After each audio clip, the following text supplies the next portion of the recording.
నంద్యాల పార్లమెంట్కి సంబంధించి ఎంట్రీ అవుతున్నాము. ఇది దూబగుంట. సో మనం చూసుకోవచ్చు ఒకసారి ఆల్మోస్ట్ మిట్ట మధ్యాహ్నం అవుతుంది.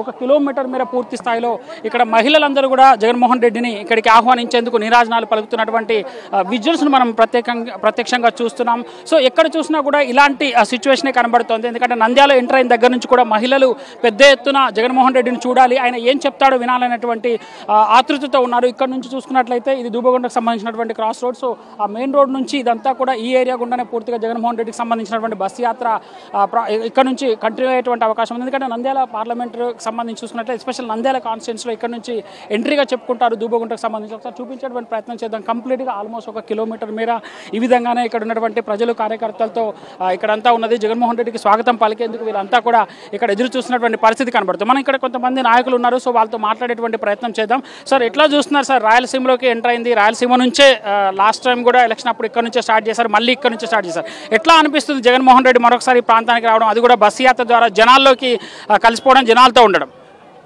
ఈరోజు సిద్ధం సభల ద్వారా ముందు 4 సిద్ధం సభలు జరిగినాయి. అవి బ్రహ్మాండంగా సక్సెస్ అయినాయి. ఈరోజు మరీ ఇడుపులపై నుంచి ఇచ్చాపురం వరకు సందర్భంగా ప్రొద్దుటూరులో నిన్న బ్రహ్మరథం పట్టారు. ఈరోజు జరగబో నంద్యాల మీటింగ్ కూడా చాలా సక్సెస్ఫుల్గా జరుగుతుంది.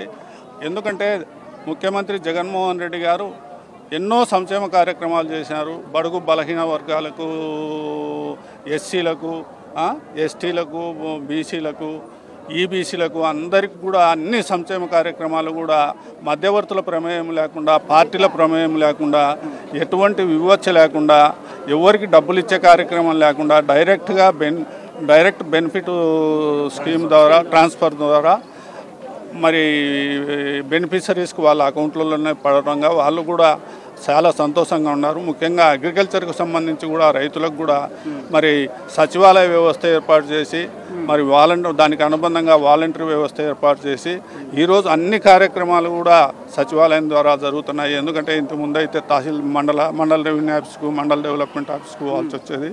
ఇప్పుడు ఆ కార్యక్రమం లేకుండా అన్ని సచివాలయంలో జరుగుతున్నాయి. ఆర్బీకేలు ఏర్పాటు చేసి రైతులకు సంబంధించిన అన్ని కార్యక్రమాలు కూడా ఈరోజు ఈ క్రాపింగ్ కానీ, క్రాప్ డ్యామేజెస్ కానీ, ఆ నుంచి 0 వడ్డీ పథకం కానీ, మరి అన్ని రకాలు కూడా ఏదే డ్రౌట్ కండిషన్లు ఉంటే దానికి కూడా మరి రైతు భరోసాల ద్వారానే అన్ని కార్యక్రమాలు కూడా రైతులకు ఇంటి వద్దకే కార్యక్రమాలు అన్నీ జరుగుతున్నాయి. అదేవిధంగా ఈరోజు చూసుకుంటే మళ్ళీ ఎడ్యుకేషన్కు సంబంధించి కూడా నాడు నేడు కార్యక్రమం ద్వారా కార్పొరేట్ స్కూళ్ళకు దీటుగా కూడా స్కూల్లో ఆధునీకరణ కానీ, మరి అదేవిధంగా పిల్లలకు సంబంధించి ఈరోజు అమ్మఒడి కార్యక్రమం కానీ, మరి కిట్స్ కానీ, మధ్యాహ్నం భోజనం గవర్నమెంట్ నవరత్నాలతో చాలా మంది జీవితాలు మారిపోయాయని చెప్పొచ్చు. ఖచ్చితంగా నవరత్నాల కార్యక్రమం ద్వారా చాలామంది జీవితాలు బాగుపడినాయి. ఎందుకంటే ఈరోజు జగనన్న ఆరోగ్యశ్రీ ఏర్పాటు చేసి, మరి ప్రతి గ్రామంలో కూడా శిబిరం ఏర్పాటు చేసి, వారి ఇండ్ల వద్ద నుంచే మరి వారికి సంబంధించిన పరీక్షలు కూడా చేసి, మందులు కూడా మంచి క్వాలిటీ మందులు కూడా ఇచ్చి ఈరోజు మరి విలేజ్ క్లినిక్స్ ఏర్పాటు చేసి, అదేవిధంగా మరి హాస్పిటల్స్ కూడా నాడు నేడు కార్యక్రమం ఆధునీకరించడం కానీ, దాంట్లో నియామకాలు కానీ, ఎందుకంటే స్టాఫ్ నియామకాలు కూడా బ్రహ్మాండంగా జరిగాయి. మరి విద్యకు సంబంధించి కానీ, వైద్యానికి సంబంధించి కానీ ఎన్నో మార్పులు తీసుకొచ్చారు మన ముఖ్యమంత్రి జగన్మోహన్ రెడ్డి గారు. సో ఎట్లా చూడొచ్చండి, అంటే ప్రతిపక్షాలు అన్నీ కూడా ఒకవైపు ఉంటున్నాయి, జగన్మోహన్ రెడ్డి గారు ఒకవైపు ఉండి పోరాడుతున్నటువంటి పరిస్థితి కనబడుతోంది. ఇప్పటికీ చాలా ప్లేసులలో కూడా కామెంట్ చేస్తున్నారు, జనాలందరూ డబ్బులు ఇచ్చి తీసుకొచ్చుకుంటున్నారు అంటున్నారు. రాయలసీమ జనాలు డబ్బులకు అమ్ముడుపోతారా? అందరికీ నమస్కారం. ముఖ్యంగా ప్రపంచానికి ఆరాధ్య దేవుడు రాజశేఖర రెడ్డి గారు బతుకుండగా 4% రిజర్వేషన్ కింద, ఆరోగ్యశ్రీ కింద అన్ని కార్యక్రమాలు చేశారు. వారు ఆదర్శంగా తీసుకొని జగన్మోహన్ రెడ్డి గారు పథకాలు ప్రవేశపెట్టారు.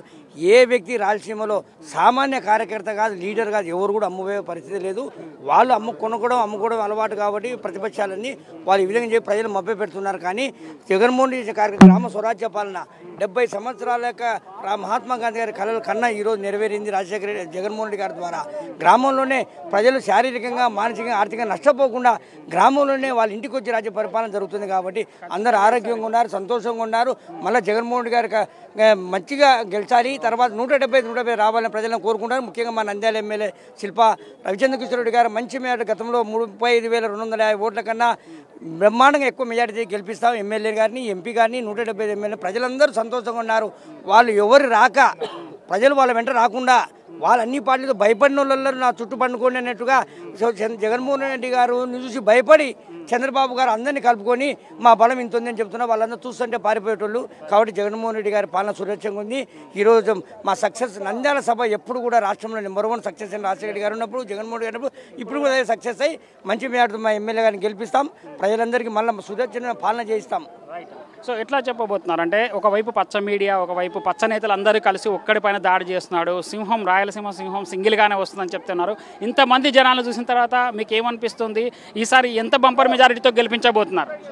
పెద్దలు అందరికీ నమస్కారము. పెద్దలు మన ముఖ్యమంత్రి గారు జగన్మోహన్ రెడ్డి గారు ప్రవేశపెట్టినటువంటి నవరత్నాలు అందరూ మొదట ఏమనుకున్నారంటే, మాకు మామూలుగా మన ముఖ్యమంత్రి గారు ప్రమాణ స్వీకారం 2019లో చేపట్టినప్పటి నుంచి 2 ఏళ్ళు కరోనాలో పోయినా కానీ 5 ఏళ్ళు నిర్విరామంగా ఎక్కడ ఎవరికి ఏ ఆటంకం కలగకుండా ప్రజలందరి బాగోగులు చూడ, అందులో కరోనాలో కూడా ఆరోగ్యశ్రీలో మన కరోనా చేర్చడం కానీ ఇట్లాంటి మంచి పథకాలన్నీ చేపట్టి దానికి కంటిన్యూషన్ అనేది అంత ఈజీ కాదు.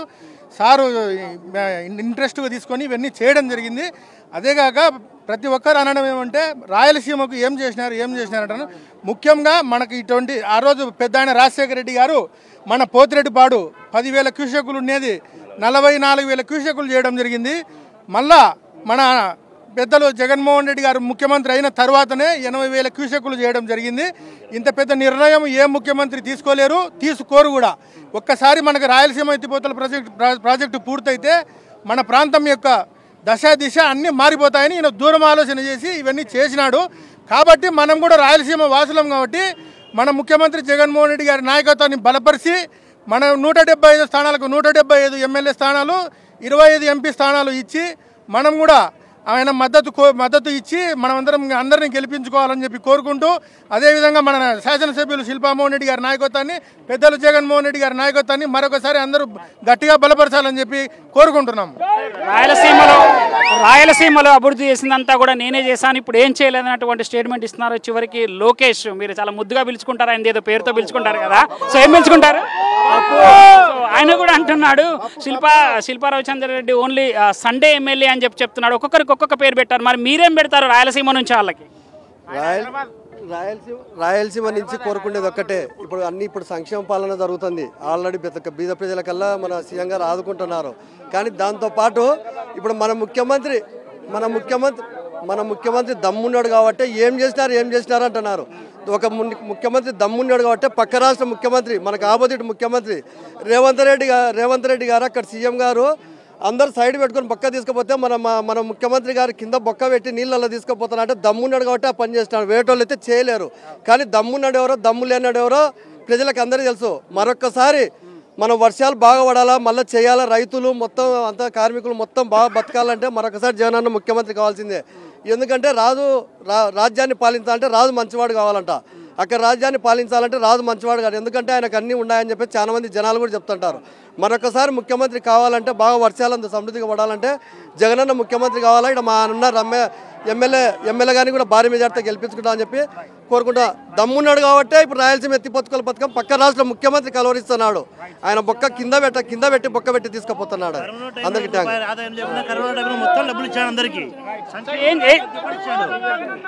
కరోనా టైంలో ఎవరు డబ్బులు లేనప్పుడు కూడా రూపాయి పుట్టినప్పుడు కూడా మన సార్ తీసుకొచ్చి డబ్బులు అందరికి ఇచ్చాడు టైంకి.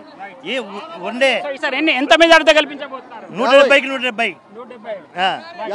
మీరు చెప్పండి సార్, ఎట్లా ఉంది సార్ సంక్షేమ పథకాలు అనేవి రాయలసీమలో అందడం లేదా? ఇంతమంది జనాలు చూస్తే ప్రతిపక్షాలకు ఎలా ఉంటుంది అనుకుంటున్నారు? వీళ్ళంతా ఎవరో కాదండి, వీళ్ళంతా స్టార్ క్యాంపెయినర్లు జగన్మోహన్ రెడ్డి గారికి. ప్రతి ఒక్కరు స్టార్ క్యాంపెయినర్లు ఇక్కడ ఉండే వాళ్ళంతా. మన జగన్మోహన్ రెడ్డి సంక్షేమ పథకాలు ప్రతి ఇంటికి ప్రతి డోరికి అందాయి. ఈ తట్టుకోలేకనే హైదరాబాద్ నుంచి వీళ్ళకి ఎవరు లోకల్ వాళ్ళు కాదండి, ప్రతిపక్షం అంతా లోకల్ కాదు. వాళ్ళంతా హైదరాబాద్ నుంచి వచ్చి ఇక్కడికి వచ్చి ఓ పవన్ కళ్యాణ్ కానీ, చంద్రబాబు నాయుడుకి కానీ, లోకేష్ గారు కానీ, ఎవరికే కానీ వాళ్ళు ఇక్కడ ఏపీ వాళ్ళు లేరు. వాళ్ళంతా హైదరాబాద్ నుంచి వలస వచ్చి ఇక్కడికి వచ్చి పోటీ చేస్తున్నారు. వాళ్ళకందరూ దమ్ము లేదు కాబట్టి, వాళ్ళకి చేత కాదు కాబట్టి మేమందరం కలిసి పోటీ చేస్తున్నాం. లాస్ట్కు బీజేపీ మద్దతు కూడా తీసుకుంటున్నారు. వీళ్ళెంతమంది వచ్చినా ఇక్కడ మా సింహం సింగిల్గా వస్తుంది, మా దగ్గరికి ఎంటర్ అవుతుంది. మమ్మల్ని కొట్టే మొగోడే లేదు. 175 మా శిల్పా రవిచంద్ర కిషోర్ రెడ్డి గారికి ఈసారి 70,000 మెజార్టీతో గెలిపించడం ఖాయం. మీరేం చెప్పదలుచుకున్నారు ఫైనల్? ఈరోజు గతంలో జగన్మోహన్ రెడ్డి ఇక్కడికి వస్తున్నాడు, జగన్మోహన్ రెడ్డి మీతో కలిసి ఉంటున్నాడు, మీతో కలిసి 21 రోజులు ఉండబోతున్నాడు. ఎట్లా అనిపిస్తుంది? ఒక నాయకుడు గెలిచిన తర్వాత ముఖ్యమంత్రి అనే వ్యక్తి ఇక్కడికి వచ్చి జనాలతో ఉండాల్సిన అవసరం ఉందా? ఎందుకు ఇలా ఉంటున్నాడు అనుకుంటారు? ఈ రోజు మనం గమనించినట్లయితే జగన్ అంటే జనం, జనం అంటే జగన్ లాగా మనం నానుడి ఉంది. దాంతోపాటు జగన్మోహన్ రెడ్డి గారు మన ఏరియాలో మనతో కలిసడం అనేది మాకందరికీ చాలా ఆనందంగా ఉంది. గత ప్రభుత్వాలతో పోలిస్తే కనుక ఈ ప్రభుత్వంలో ప్రజలు ఎక్కడ కూడా ఈ యొక్క మధ్య దళారీ లేకుండా గౌరవంగా వాళ్ళకి దక్కాల్సినటువంటి దక్కుతున్నాయి కాబట్టి వాళ్ళకి చాలా ఆనందంగా ఉంది.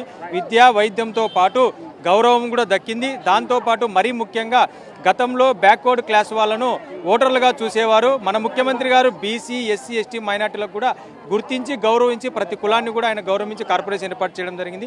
మరీ ముఖ్యంగా మహిళా సాధికారతలో భాగంగా వాళ్ళను ఆర్థికంగా బలోపేతం చేస్తూ ప్రతి దాంట్లో కూడా మహిళలను ఇన్వాల్వ్ చేసి ఆయన క్యాబినెట్ నుంచి కింది కమిటీల వరకు కూడా ప్రతి దాంట్లో కూడా మహిళలకు సముచిత స్థానం కల్పించినటువంటి వ్యక్తి జగన్మోహన్ రెడ్డి గారు. కాబట్టి గౌరవ శాసనసభ్యులు గారు ఖచ్చితంగా 50,000 మెజార్టీ పైననే గెలుస్తారు. పోచా బ్రహ్మానంద రెడ్డి గారు కూడా 4 లక్షల పైన మేరతో గెలుస్తారని మేము ఆశిస్తున్నాం. ఇది దుబ్బగుంటకు సంబంధించి నంద్యాల ఎంట్రీ అనమాట. సో చూసుకోవచ్చు, భారీ ఎత్తున జనాలు అందరూ కూడా వచ్చారు. సో ఒకవైపు వెనుకకు చూపించేటువంటి ప్రయత్నం చేద్దాం. ఇంతమంది మహిళలు ఇక్కడ జగన్మోహన్ రెడ్డికి నీరాజనాలు పలికేందుకు వస్తున్నటువంటి దృశ్యాలు మనం ప్రత్యేకంగా చూసుకోవాలి. జనం అంటేనే జగన్ అంటేనే జనం, అంటే పూర్తి స్థాయిలో జనాలతో ఉంటాడు. కాబట్టి రాయలసీమ సింహం సింగిల్గా వస్తుంది. ఎన్ని పార్టీలు వచ్చినా సరే మేము ఖచ్చితంగా 175కు 175 గెలిపించాలని చెప్పేసి గెలిపిస్తామని చెప్పేసి కొన్నటువంటి ప్రజలు జగన్ హామీ ఇస్తున్నటువంటి సిచ్యువేషన్ మనకు కనబడుతుంది. వీడియో జర్నలిస్ట్ కాంతితో రాజ్ కుమార్, దుబ్బగుంట.